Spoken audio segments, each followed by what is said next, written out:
My name's Jude Schexnyder. Don't worry, there's no test after the presentation, so you don't need to know how to spell my last name. I'm chairman of the Texas Motorcycle Safety Coalition. I've been involved in the coalition since its very inception. I've been chairman for, God, I can't even remember how long, 6, 7 years or something like that. It's not because I'm so wonderful at what I do. It does really, because nobody else wants a damn job. Because, it's a voluntary kind of thing, but I don't mind doing it. Matter of fact, I really enjoy doing it. The reason for that is because, number one, it involves motorcycles, which are my passion in life. And number two, I get to see a lot of different viewpoints from a lot of different people who are involved in motorcycling. That's the whole essence of a coalition, right? So you can coalesce all these different viewpoints into kind of a meaningful point of view or something that we can work forward towards. And so that's what we do in the Texas Motorcycle Safety Coalition. We are constantly trying to get other people to come in. And so I certainly applaud you individuals that are here. It's the first time you've come to a forum, and would ask that you try to make some of our meetings as well and continue to come to the forum, because unlike some groups, we try to get as many different viewpoints as possible involved in it. And just as an example, how many of you are sport bike riders? Okay, how many of you are cruiser riders who consider yourself just a biker? And I don't mean that negatively, just a biker. How many of you don't ride motorcycles, but heck, you're actively involved in traffic safety? So is your safety involved when you're riding on the back seat? Yes. And so you have a viewpoint in safety. How about scooter riders? Scooter riders. You know what? To me, it really doesn't matter whether it has 2 wheels, 3 wheels, how big the wheels are, how little it really doesn't matter, because we all have a viewpoint on what keeps us alive when we're out there mixing it up with traffic. Right? We all have a viewpoint. And that's one of the wonderful things about the Motorcycle Safety Coalition is we really encourage people to come in and get involved. And I've been involved since its inception. I've also been actively involved in legislative issues that deal with motorcycle safety. And so that's what I'm up here to talk or speak with you about today. We have several different legislative initiatives going through the legislative session, this session. I was lucky enough to be asked by the U.S. Defenders Legislative Strike Force to help with their initiatives. TMSC works with the U.S. Defenders in order to try to get all these different viewpoints into what's going to best affect the traffic problem involved with motorcycling and move forward with that. Because just like Jason Hill stated earlier, the power's in the numbers. That's where the power is. That's why it's so important that we try to get all our viewpoints together, work together to see where we need to move forward. And this legislative session, we've got a few bills going through, and I want to discuss them just briefly with you, and then invite you to ask questions if you need to. The first one I'd like to talk about was Senate Bill 754. It was filed by Senator Watson. This bill relates to motorcycle funding. Let me give you just a little bit of background on that, although you may know a lot of background on it. If you're a motorcycle rider and you have a Class M license, $5 of that Class M license went to General Revenue 0501 to help support motorcycle safety education. TxDOT, as a sidebar, also has a picture of the motorcycle safety that they're responsible for, but it's unfunded. Before the session this time around, one of the members, and sometimes more than one of the members of the U.S. Defender Strike Force, went to each of the members of the Legislative Budget Board, their staff members, and discussed with them some of the problems involved in motorcycle safety and the related problems in motorcycle safety funding. So our motorcycle fatality numbers have done this, our motorcycle safety funding has done this. So we think there's a correlation there, and we certainly told the legislature there is a correlation there. We need to try to get that motorcycle dedicated funding back to where it needs to go. So we had several meetings before the legislative session.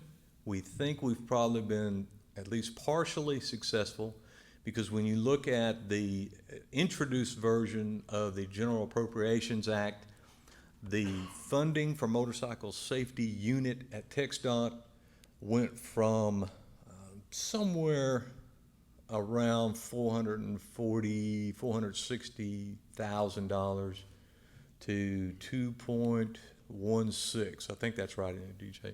You mean DPS, yes, not TxDOT, DPS, the motorcycle safety unit. We don't know if that's going to continue or if it would be modified at some point. But that funding did actually come from General Revenue 501, which is dedicated funding for motorcycle safety. So that makes it a little bit more difficult for that funding to be redirected within the agency, because motorcycle safety will never be the highest priority within DPS. It's primarily a law enforcement agency. They got a lot of border issues and a lot of other things that go on there. So it'll never be a primary interest. So sometimes funding can get redirected in that process. But by using the dedicated funding, there's a better chance it'll stay where it needs to be. Now, I say we're partially successful because to be totally successful, we need to get funding to TxDOT as well as DPS. The reason for that is TxDOT's efforts towards motorcycle safety have largely been unfunded through state monies. They've been able to get grant money, or they've just pulled money that probably didn't exist and was never dedicated towards that funding to try to address motorcycle awareness and safety issues across the state, including funding a lot of the TTI initiatives on motorcycle safety. So to be really successful, we need to get state funding, hopefully out of General Revenue 0501, back to TxDOT to help fund motorcycle and motorist awareness traffic safety issues, not just the DPS motorcycle safety unit, which is primarily focused on motorcycle education. Does that make sense to everybody? Watson's bill, Senate Bill number 754, attempts to do that. And although it might not be popular with this crowd, I'll tell you what it says anyway. The Department of Motor Vehicles shall send $3 to the comptroller for deposit to the credit of a sub-account in the Motorcycle Education Fund account. So that means that $3 from each one of your motorcycle registrations every year would go to a sub-account of the dedicated fund for motorcycle safety education. And would that go to TxDOT? It is hopeful that it will, because further in the bill, it said the designated state agency shall, at a minimum, use funds appropriated to the agency from the sub-account to administer the motorcycle operator training and safety program. Okay? Now that's the positive side. The negative side is that $3 is addition to what your current registration already is. So that means your registration would go up $3. So Jude, are they dropping the 5 to 3, or are they adding no, 3 on top of the 5 that's in current existence is attached to your license, to your Class M license. So the additional 3 would be added to your registration.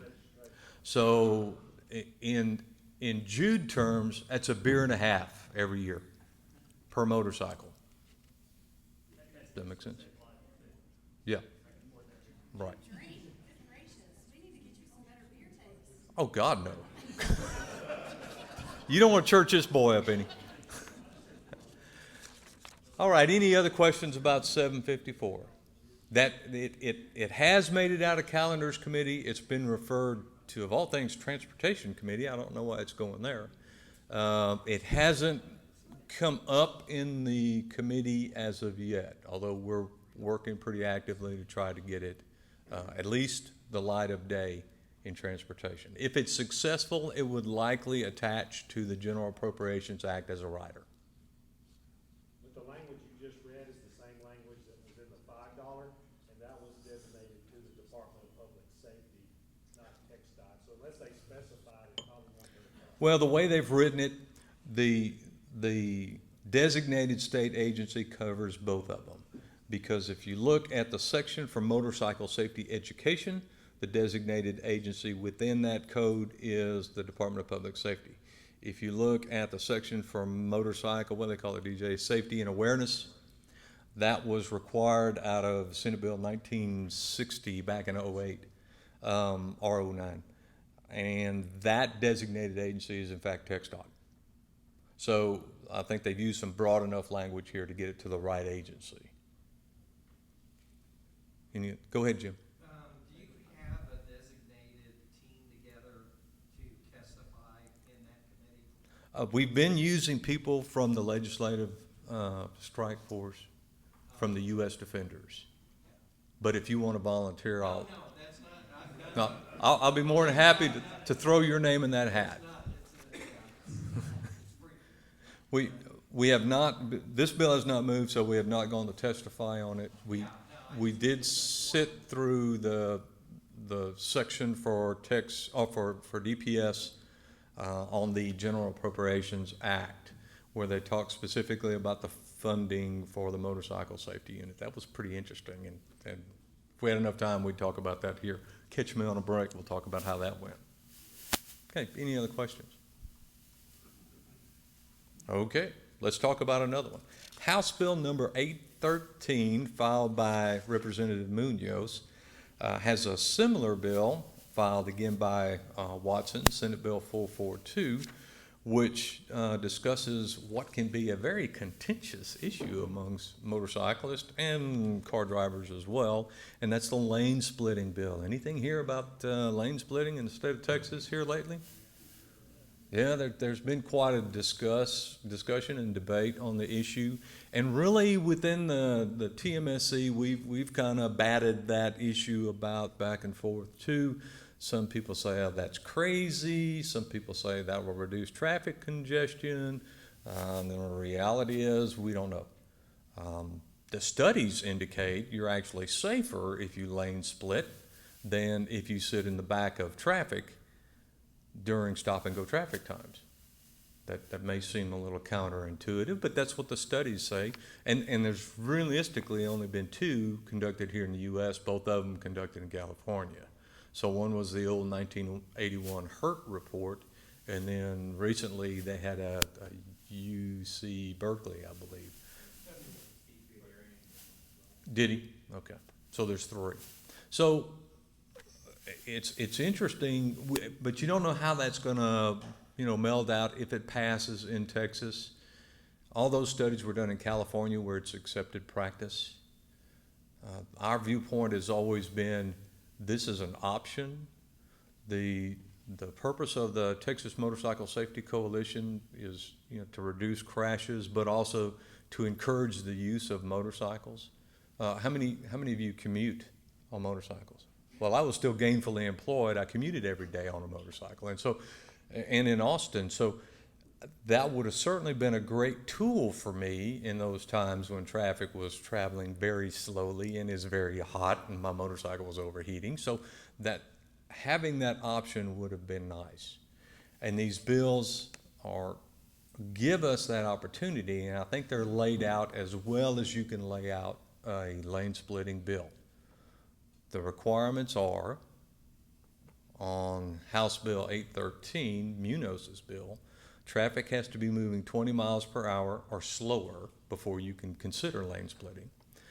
You can split between two moving or stopped lanes of traffic, so you can't travel on either shoulder. You can only travel 5 miles an hour faster than the relative speed of the traffic around you, so that limits the lane splitting speed you could attain. You can't lane split in areas where the speed limit is set below 20 miles an hour. The Munoz bill currently has a helmet component, so you would be required to wear a helmet when you were lane splitting.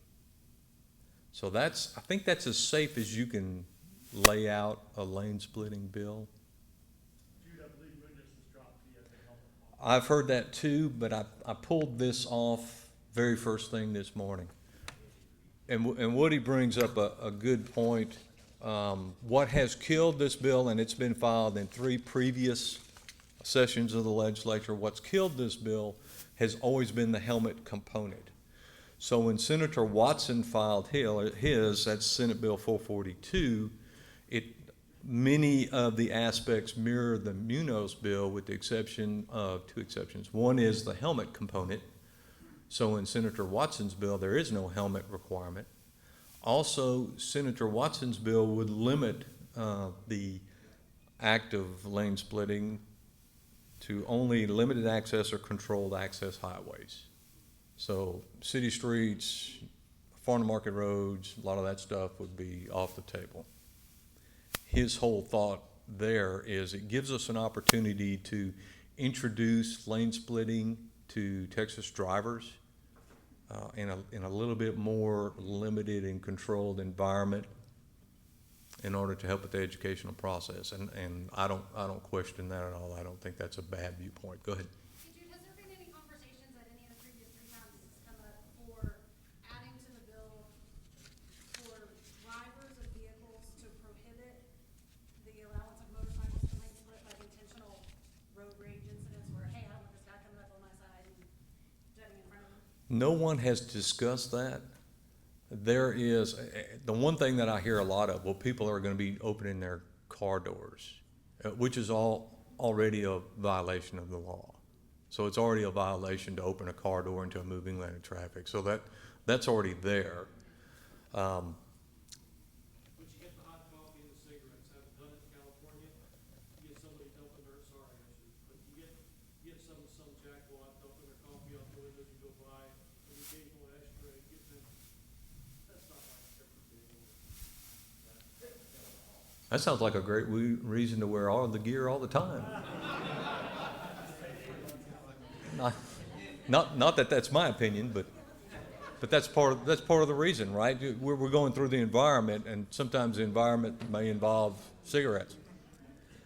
I don't know. My personal opinion is lane splitting going to be a safe endeavor in the state of Texas? I would say as time progresses and drivers get more accustomed to it, it will become more safe. Initially, it'll be a sketchy situation, but the thing is just another capability for a motorcyclist. That's the thing. There's a recent Belgium study that shows that a 10% increase in the number of motorcycles that are lane splitting or traffic filtering results in a 63% reduction of overall wait times for all the traffic. So the way to sell this is to car drivers to say every motorcycle you see traffic filtering or lane splitting is helping the traffic situation.